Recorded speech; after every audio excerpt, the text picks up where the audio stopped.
In the fog-laden streets of Victorian London, a malevolent force roamed the alleys, a spectre of terror that would haunt the collective memory of a city for centuries. Jack the Ripper, the name itself sending shivers down the spines of those who dared to utter it, was not merely a murderer. He was an enigma wrapped in horror, a phantom that eluded capture while leaving a trail of gruesome death in his wake. A city in darkness. The year was 1888, a time when London was both a marvel of modernity and a breeding ground for despair. The Industrial Revolution had transformed the city into a bustling metropolis, yet beneath its glimmering facade lay the grim realities of poverty, crime, and desperation. The East End, particularly Whitechapel, was a place where the dregs of society congregated, where life was cheap, and the nights were filled with the whispers of the damned. The women of Whitechapel, many of whom were trapped in a cycle of poverty, resorted to prostitution to survive. They navigated the dark, cobbled streets under the watchful gaze of gas lamps that barely illuminated the murky corners of their existence. It was in this sinister setting that Jack the Ripper would strike, his presence a dark cloud over an already troubled neighborhood. The first victim, Maryanne Nichols, the first known victim of Jack the Ripper, was discovered in the early hours of August 31, 1888. Her lifeless body lay in Buck's Row, her throat savagely cut, and her abdomen brutally mutilated. As the dawn broke over Whitechapel, the horror of her death sent shockwaves through the community. The gruesome details of her murder, which would become a hallmark of Ripper's brutality, suggested that this was not the work of a common criminal. The killer had taken his time, displaying a chilling confidence as he unleashed his fury on an unsuspecting victim. The local authorities, unprepared for the magnitude of the horror that was unfolding, rushed to the scene. But what could they do? The killer had vanished into thin air, leaving behind nothing but blood and terror. As news of the murder spread, the press seized upon the story, igniting a media frenzy that would turn Jack the Ripper into a household name. The very mention of his name became synonymous with fear. The press and the newspapers of the time, hungry for sensational stories, played a pivotal role in amplifying the terror surrounding Jack the Ripper. Headlines screamed of the Whitechapel murderer, and soon, a narrative emerged, a sadistic killer preying on the vulnerable.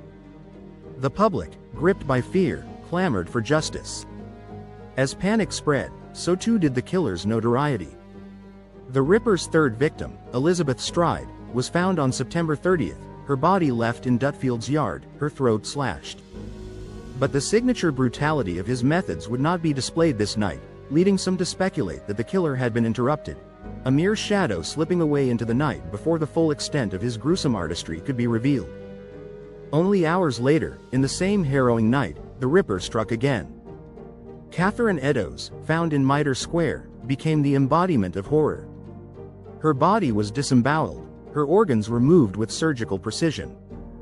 The sheer savagery of the crime seemed to escalate with each murder, as if the Ripper was reveling in his work, intoxicated by the terror he inspired.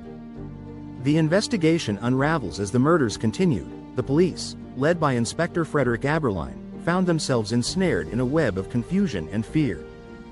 The lack of concrete evidence only added to the growing despair among the authorities. Eyewitness accounts flooded in, but they were often contradictory. A tall man, a dark figure, a shadowy silhouette, these were the vague descriptions provided by terrified witnesses. The media continued to fan the flames of hysteria, and soon, letters claiming to be from the killer began to circulate. One, infamously known as the "Dear Boss" letter, taunted the police and signed off with the chilling moniker, Jack the Ripper. This was no ordinary criminal. This was a man who reveled in the fear he instilled, a sadist playing a deadly game with law enforcement and the public alike.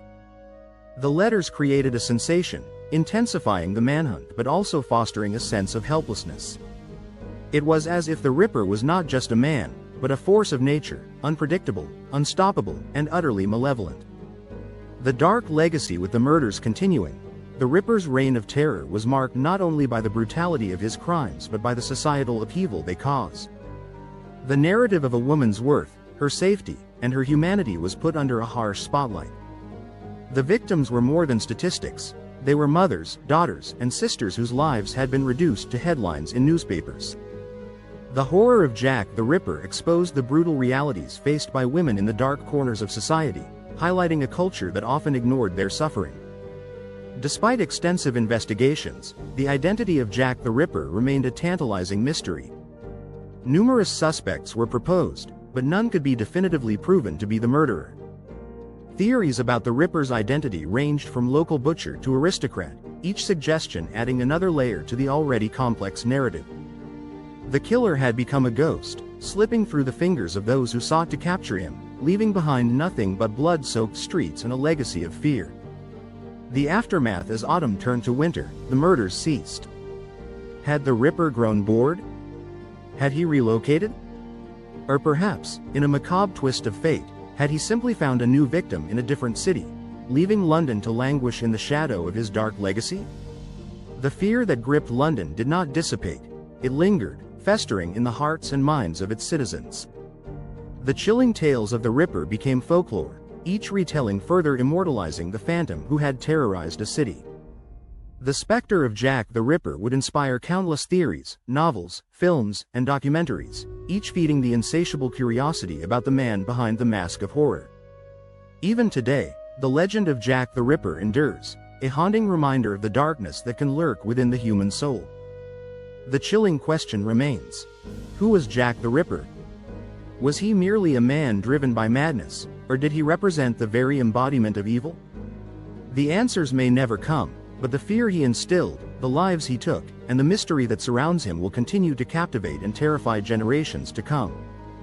The streets of Whitechapel, forever marked by his presence, whisper his name in the dark, a chilling reminder that in the depths of night, evil can take many forms. Thanks for watching our deep dive into the chilling tale of Jack the Ripper. If you found this video intriguing, don't forget to give it a thumbs up and subscribe to our channel for more fascinating explorations into history's darkest murders. Hit the bell icon to be notified whenever we post new content. Your support helps us keep bringing you more captivating stories.